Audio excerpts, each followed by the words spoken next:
Have you heard of the self-fulfilling prophecy effect, also known as the Pygmalion Effect?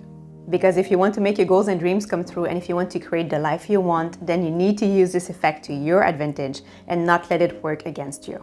But first, what is the self-fulfilling prophecy effect? It's a scientifically observed phenomenon that states that when we expect certain behaviors from others, we are more likely to act in ways that make the expected behaviors more likely to occur. High expectations lead to higher performance and vice versa. For example, let's say a parent genuinely expects their child to do well in school. Then the parent will even unconsciously act in ways that will influence the child's behaviors in a positive way, and the child will be more likely to succeed. The interesting thing is that it must be genuine. If the parent does not really believe that the child would succeed and just fake to believe it, then it won't work. There'll be like microfacial expressions and also unconscious behaviors that will betray the parent's true belief. So what does that mean for you and me? Well, it simply means that other people's beliefs influence our own outcomes in life. Of course, we can't control other people's belief, and we don't always control who we surround ourselves with. Like, we don't control our family or maybe our colleagues at work, but there are ways we can hack the self-fulfilling prophecy effect to our advantage. And the main key is to develop a strong belief in ourselves. Because when you believe in yourself, then others are more likely to believe in you, which reinforces your own belief in yourself. So let's see 7 ways we can use the Pygmalion effect to create the life we want. So the first one is obviously to choose our friends wisely. Again, the Pygmalion effect states that people's expectations and beliefs about us influence their behaviors toward us, affecting our own behaviors and therefore impacting our outcomes. So make sure to surround yourself with and spend time with people who believe in you and support your dreams. Avoid spending too much time with those who don't, or at least don't tell those people about your dreams. It's also essential to build a solid reputation with ourselves and with others. We need to cultivate self-trust. Self-trust is something we cultivate by sort of accumulating proof that we can count on ourselves. And we do that by keeping our promises to ourselves. Like when we say we're going to do something, then we must do it even if it gets hard or even if we don't feel like it. If we want to be healthier, then we must make healthier choices. We must walk our talk and be congruent. And when you're congruent, then you reinforce your own belief in yourself, and then other people are also more likely to believe in you. Another very effective way to build self-belief is to collect your wins. So here's a really simple exercise you can do. Every evening you can write down 3 wins of the day plus 3 past wins. And if you did make progress toward your goals and vision, then make sure to include those wins too. And this exercise does 3 main things. First, it highlights what you do well. It highlights your progress. Second, it helps to cultivate a growth mindset, which is essential to support self-belief. And third, by collecting your wins, you sort of collect proof that you can achieve great things. I highly encourage you to start a win journal. It only takes 5 minutes a day, and I think it's well worth that time. It's something I do myself, and it's something I often recommend my coaching clients to do, and they almost always tell me that it really helps them to feel better about themselves. Next is to script your vision in the present tense. This one is powerful. So in a notebook, you can describe your life after attaining your goal. Write in the present tense as if it's your future self talking to your present self. Basically, just pretend you have achieved your goal and then journal about your success. For example, if my goal is to move to a tropical location and live by the ocean, which it is, then I may script about watching the sunset every day, maybe paddle boarding in the ocean, or taking long walks on the beach in the morning. Make sure to include how you feel. Do you feel free, proud, joyful, at peace, confident? Just describe those feelings in detail. And doing this will start reprogramming your subconscious mind to believe that it's possible for you to achieve that goal. If you do it often, it's a very powerful exercise to build self-belief.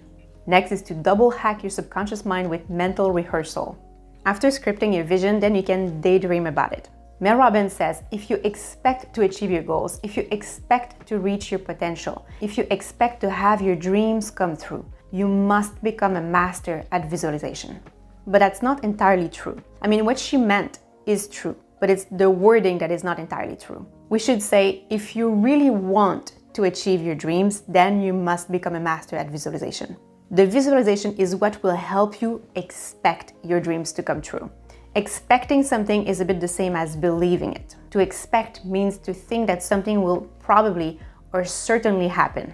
And visualization is the #1 way you can make your subconscious mind believe or expect that you will achieve your goals.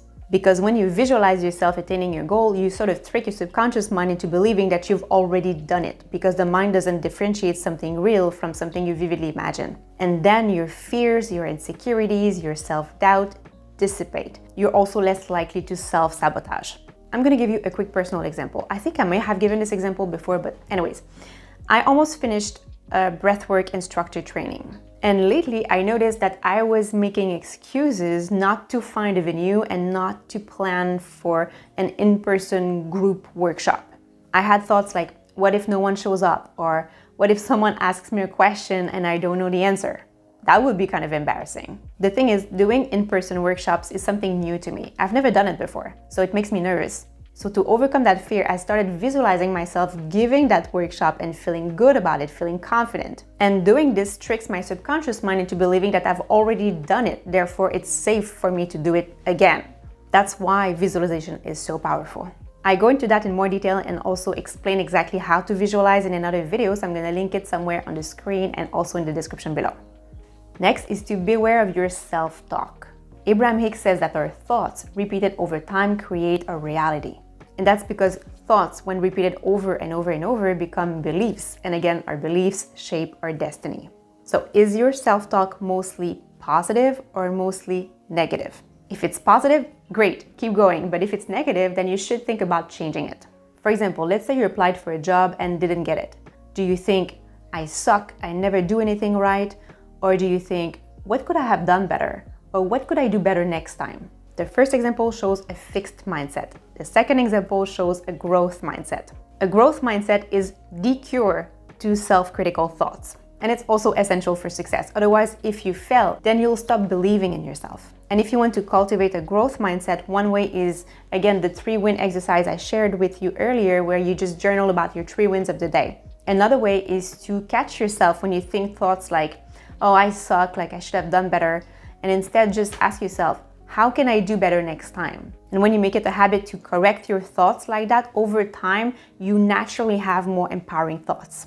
And another essential ingredient to making the Pygmalion Effect work for you is to believe that you deserve to have what you want. You don't need to prove your worth to anyone, but you must believe that you deserve it, otherwise you'll sabotage your success. Something you can do that's very effective is simply to journal about why you deserve to have your goals and dreams come true. You may write, I am a good person because, and then just list reasons why you're a good person. And I deserve all the good things life has to offer. Or you could say, and I deserve to, and then just say your dream or your goal. And if you do this every day, you'll just remind yourself that you deserve to be happy, because you do. I hope this video was helpful to you. Let me know what you think in the comments, and thank you very much for watching until the end. I really appreciate it. So I wish you a beautiful day, and I'll see you next week.